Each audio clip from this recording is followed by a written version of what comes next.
नमस्कार, आप देख रहे हैं के न्यूज। मैं हूं आपके साथ सोनी चौहान। रघुनाथ पर संवाद। जी हां, मीरा और कृष्ण की भक्ति रस में डुबकी लगाने वाले की नजर में असल में राम के प्रति क्या नजरिया है और क्या भावनाएं हैं।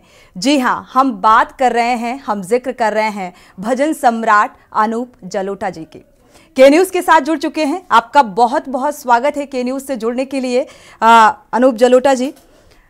आज शुरुआत इस बात को लेकर, यानी कि अयोध्या में पूरा जो माहौल है इस वक्त राममय है, तो असल में राम के प्रति आपका नजरिया क्या है? राम हमारे गाइड हैं, हमारे इष्ट देव तो हैं ही, लेकिन पग पग पर हमें गाइड करते हैं। हमारे वो मर्यादा पुरुषोत्तम हैं जी।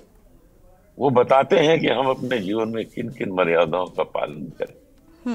उन्हीं मर्यादाओं का पालन करते हुए हम अपने जीवन को चलाना चाहते हैं, और तभी होगा कि हम अपने भीतर थोड़े से राम को पाएंगे। ये तभी संभव है। भगवान राम ने नियम बनाया कि वो कभी किसी पर आक्रमण नहीं करेंगे। केवल कोई आक्रमण करेगा तो उससे अपनी सुरक्षा करेंगे और उसको नष्ट कर देंगे। यही हमने भारत में अपनाया कि हम कभी किसी पर आक्रमण नहीं करते। बिल्कुल। हम जी, तो राम के प्रति आपका नजरिया अगर भजन के जरिए कुछ गुनगुनाएं, क्योंकि अयोध्या को लेकर कुछ तो कंपोज किया होगा, कुछ तो भजन तैयार किए होंगे आपने। हाँ, किया है जी। तो हम चाहेंगे कि कुछ लाइनें। आपको एक बड़ी सुंदर चीज सुनाता हूँ। जी बिल्कुल। आपको बड़ा आनंद आएगा। देखिए, नई चीज है। जी। काशी बदली, अयोध्या बदली, काशी बदली, अयोध्या बदली, अब मथुरा की बारी है। राम खड़े हैं धनुष बाण लेकर और बंसी बजने वाली है। बंसी अब ये अयोध्या के बाद ये न समझिएगा कि मोदी जी ने काम करना बंद कर दिया। अरे, इसके बाद वो मथुरा पर ध्यान देंगे। मथुरा वृंदावन। बिल्कुल। अब तुम सब बड़े किस्मत वाले। ये प्रधानमंत्री नहीं है, वरदान है। भगवान ने भेजा है कि जाओ वो सब करके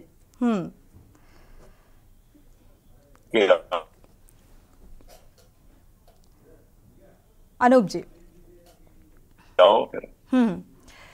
देखा जाए, आपने कहा अयोध्या के बाद अब काशी की बारी है, तो इसी से एक सवाल आता है, क्योंकि एक तो हम राम पर चर्चा कर रहे हैं, काशी पर फिर आते हैं। राम आज जो भविष्य में अगर युवा का जिक्र करें तो आज की पीढ़ी, इसे देश का भविष्य जो है, क्या राम में उग्रता देख पा रहा है? क्योंकि आपको याद होगा तुलसी दास जी की वो लाइनें कि विनय न मानत जलधि जड़, गए 3 दिन बीत, बोले राम सकोप तब, भय बिनु होए न प्रीति। तो मुझे लगता है आज का युवा जो है वो इसी लाइन के साथ चल रहा है कि यानी कि भय बिन प्रीत नहीं होती। कैसे? मतलब क्योंकि मर्यादा पुरुषोत्तम श्री राम जो रहे हैं वो बहुत सरल स्वभाव के रहे हैं, और आज की युवा पीढ़ी में वो राम रस व्याप्त हो पाएगा?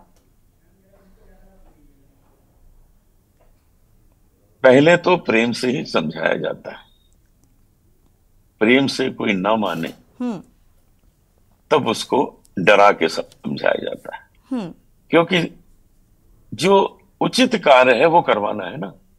उचित कार्य क्या है कि भगवान राम समुद्र से ये कह रहे हैं कि हमको राह दो, हमें उस दुष्ट पापी का नाश करना है जिसने मेरी पत्नी का हरण कर लिया। तो उस वक्त समुद्र का क्या कर्तव्य बनता है कि ऐसे व्यक्ति का साथ दें या न दें। तो 3 दिन रहे, समझाया, नहीं समझे तो बाण उठा लिया, फिर वो आ गए ऊपर, क्षमा कर दीजिए गलती हो गई। तो हम हमेशा प्रेम पर ही विश्वास करते हैं, प्रेम पर ही लोगों को सही दिशा में लाने का प्रयास करते हैं। लेकिन यदि वो मानने को तैयार ही नहीं, तो फिर क्या किया जाएगा? तो फिर यही किया जाएगा ना कि उसको डर धमका के और सही मार्ग दिखाना होगा, क्योंकि सही मार्ग दिखाना तो हमारा कर्तव्य है, संसार बिल्कुल को सही मार्ग पे लाना ही है। बिल्कुल। देखा जाए तो असल मायने में अब रामराज्य जो है वो स्थापित हो जाएगा। अवश्य अवश्य हो जाएगा। और रामराज उसी को कहते हैं कि हम अपनी माँ की पूजा करते हैं, लेकिन हम दूसरे की माँ का आदर करते हैं। हम अपने धर्म की पूजा करते हैं, लेकिन दूसरे के धर्म का आदर करते हैं। हमारे देश में प्रत्येक धर्म के व्यक्ति अपने अपने मंदिर जाते हैं, मस्जिद जाते हैं, गुरुद्वारे जाते हैं, चर्च जाते हैं और अपने पूजा पाठ शांति से करते हैं। ये सब हमारे देश में ही संभव है और क्या स्वतंत्रता से सब जाते हैं, आनंद लेते हैं।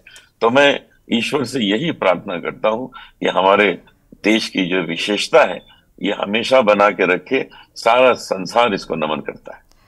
बिल्कुल देखा जाए, और अभी ये कहा जा सकता है, क्योंकि आपका वो भजन भी याद आ रहा है कि तेरा राम जी करेंगे बेड़ा पार, तो मुझे लगता है वो वक्त आ चुका है, कहा जा सकता है। सुनिए, तेरा राम जी करेंगे बेड़ा पार, उदासी मन काहे को करे।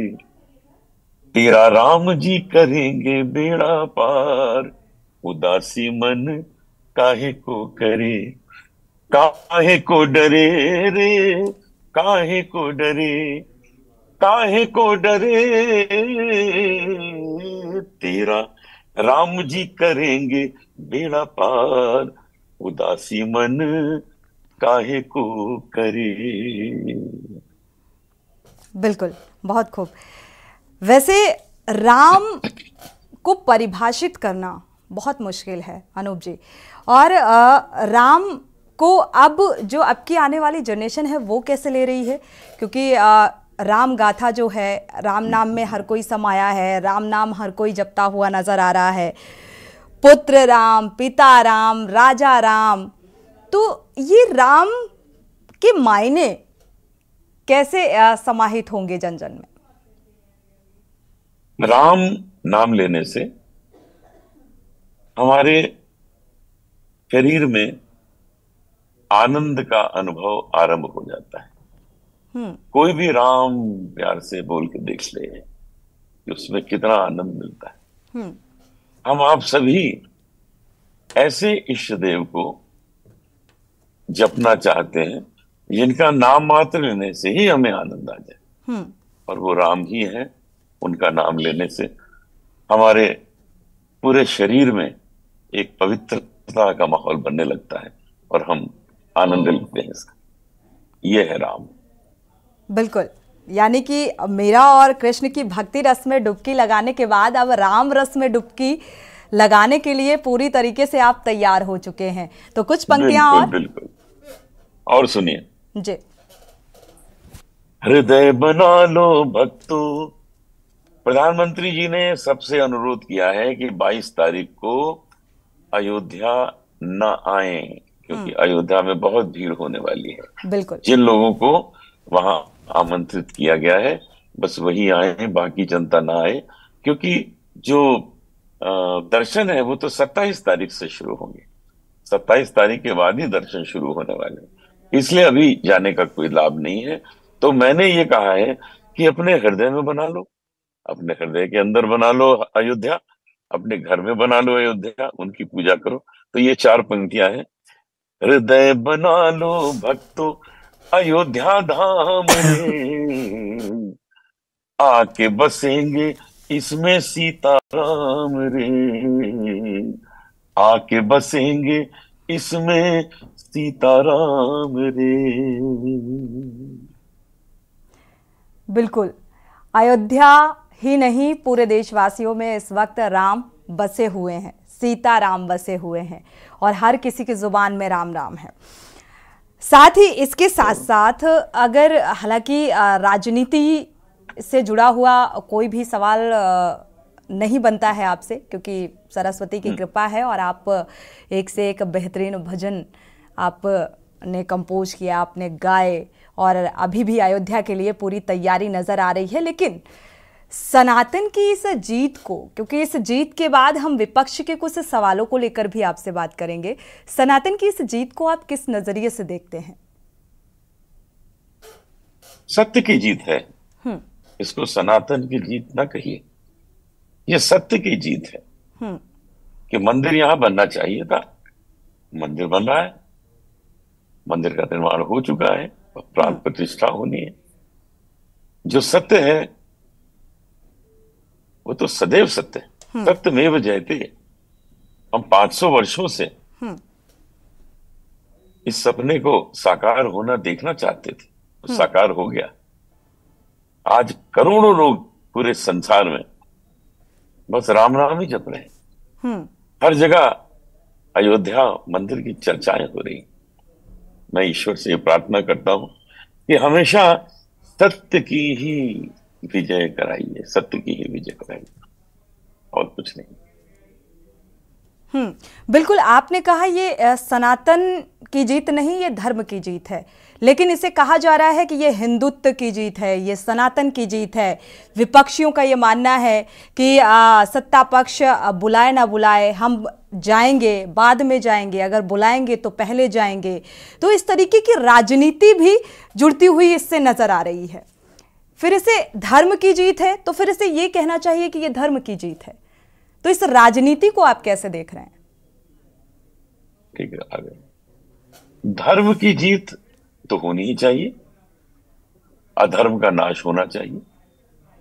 तो आज हम सब ने जो जीत देखी है वो जीत बिल्कुल सही है, और इससे केवल हम थोड़ी प्रसन्न हैं, इससे पूरा संसार प्रसन्न है।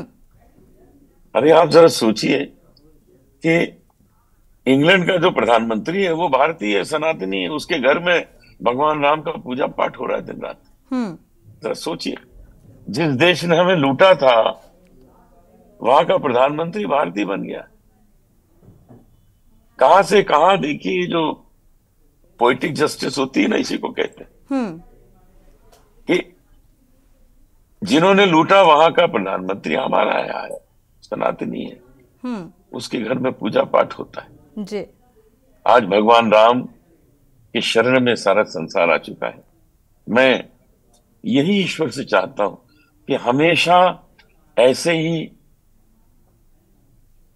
जो केसेस हैं उसको न्याय दिलाएं, धर्म का न्याय दिलाएं, अधर्म का नाश करिए। और प्रभु ने सुनी और आज ये मंदिर तैयार हुआ है। हम लोग इसके लिए बहुत बहुत बहुत बहुत खुश हैं। बिल्कुल, आपने कहा ये धर्म की जीत है। कांग्रेस ने मना कर दिया जाने से, क्योंकि कांग्रेस का ये मानना है कि ये बीजेपी और आरएसएस का आयोजन है, इसलिए हम नहीं जाएंगे। तो धर्म में राजनीति। देखिए, मैं एक बात कहना चाहता हूं कि थोड़ा सा ही उनका अस्तित्व रह गया है, उसको बचाएं, अच्छी बातें करें, देश प्रगति पर रहे, इसका साथ दें। इसके विरोध में जाएंगे तो जनता और नाराज हो जाएगी आप लोगों से। आज जो जो काम देश में हो रहे हैं सारा संसार उसकी प्रशंसा कर रहा है। ये इंटरनल यहाँ की पार्टियां उसके विरोध में बात करेंगी, भगवान राम के ही विरोध में बात करती हैं।